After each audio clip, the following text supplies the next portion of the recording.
جب پوچھا گیا حضور یہ قربانیاں کیا ہیں، فرمایا تمہارے باپ ابراہیم کی سنت ہے، اور فرمایا کہ ان کو خوش دلی سے اللہ کی راہ میں قربان کرو۔ قیامت کے دن یہ اپنے بالوں کے ساتھ، اپنے سینگوں کے ساتھ اور اپنے کھروں کے ساتھ آئیں گے، اور یہ بھی ارشاد فرمایا کہ کل پل صراط پر یہ سواریاں بن کے تمہیں پل صراط سے پار لگائیں گے۔ اور جب قربانی کے لیے کوئی شخص جانور خوش دلی کے ساتھ رضائے الہی کے حصول کے لیے ذبح کرتا ہے تو اس جانور کا خون زمین پر گرنے سے قبل یہ عمل قبول کر لیا جاتا ہے۔ اور یہ بات بھی ذہن میں رکھیے گا کہ ایام نہر یہ 3 دن جو خون بہانے کے ہیں، 10، 11 اور 12 تاریخ، ان ایام میں آپ جو بھی عمل کریں، نماز پڑھیں اور دیگر صالح اعمال کریں، بہت قابل قبول ہیں اور اللہ ان کو قدر کی نگاہ سے دیکھتا ہے۔ لیکن ان ایام میں جو سب سے زیادہ اللہ کو محبوب عمل ہے وہ راہ خدا میں خون بہانا ہے، قربانی پیش کرنا ہے۔ تو قربانی کا کوئی اور متبادل نہیں ہو سکتا۔ کچھ لوگ یہ فلسفہ ان دنوں کے اندر بیان کرتے ہیں کہ 20-50 ہزار کی قربانی کرنے کی بجائے اتنے اگر کسی غریب کو دے دیے جائیں تو اس کے 2-3 مہینے خیریت سے گزر جاتے ہیں، اور وہ گھر کے اندر جو ہے وہ ضرورت کی چیزیں ڈال لے تو گوشت تو 2-4 دن کے اندر کھایا پیا جاتا ہے، ختم ہو جاتا ہے۔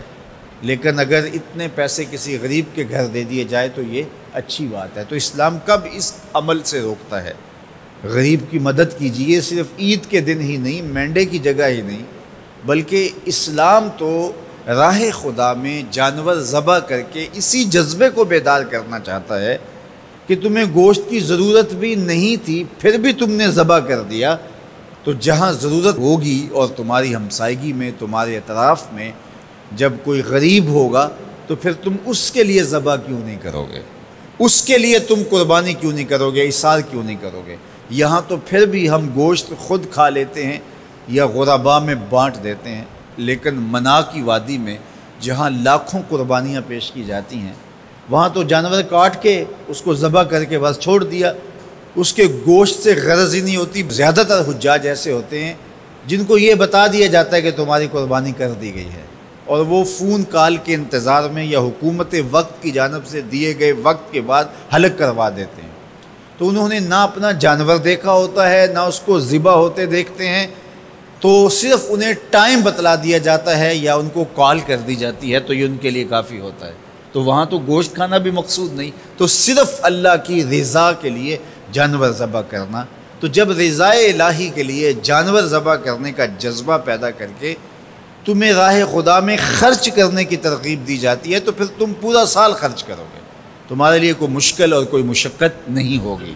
لیکن اگر تم جو ہے وہ اس جذبہ خیر سے نور حاصل نہیں کرو گے تو پھر تمہیں یہ دولت نصیب نہیں ہوگی۔ تو سب سے افضل عمل ان 3 ایام کے اندر جو بتایا گیا وہ یہی ہے کہ راہ خدا کے اندر خون بہانا ہے۔ اللہ کے محبوب علیہ الصلوۃ والسلام کی خدمت میں جو ہے وہ مینڈے لائے گئے جو چتکبرے تھے، اور حضور علیہ الصلوۃ والسلام نے اپنے مبارک ہاتھ سے ان کو ذبح کیا۔ تو عید قرباں یہ ایثار کی عید ہے، یہ قربانی کی عید ہے، اور اسلام ہمیں قربانی سکھاتا ہے۔ اسلام لمحہ لمحہ قربانی ہے، ایک ایک ساعت اسلام قربانی کا نام ہے، اور ہمیں درس زندگی یہی دیا جاتا ہے کہ ہم قربانی سے اپنی زندگی کو عبارت کریں۔